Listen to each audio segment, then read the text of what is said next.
Have you been? What's the longest you've gone for camping? 3 days.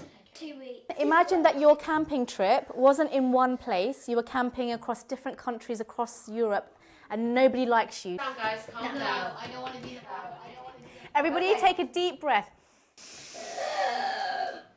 The Boy at the Back of the Class is a story about a young group of students at a primary school who have a new boy called Ahmed join their class. What they realise is that he's a refugee child, and that his experiences and his history moved them so much they go on this massive adventure to try and help him become reunited with his family. I think it must be one of the worst things in the world to be new to a place and have to sit with people you don't know. What was the inspiration behind the book? I've been going out to the refugee camps for about 3 years now. So the book is dedicated to a baby called Rayhan who I met in the refugee camps. And we lost touch. And a lot of the refugees don't have access to, electricity where they can charge their mobile phones and things.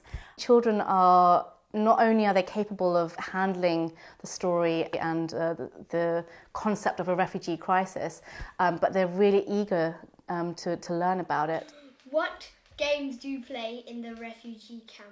Anything with a ball tends to draw people together, and it's almost like you don't need to speak languages. You don't need to speak English or Kurdish or Arabic. Some children don't like to play because they're still very scared and they don't know you, so they tend to hide away a little bit. So we try and give them gifts. So we wrap up things so that they can sit and open the presents and then play by themselves if that's what they want to do.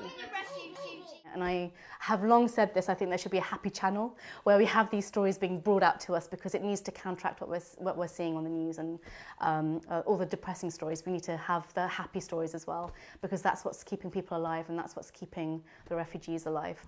After all, having 4 friends would be much better than having none. Especially for a boy who looked as scared and as sad as the one now sitting at the back of our class.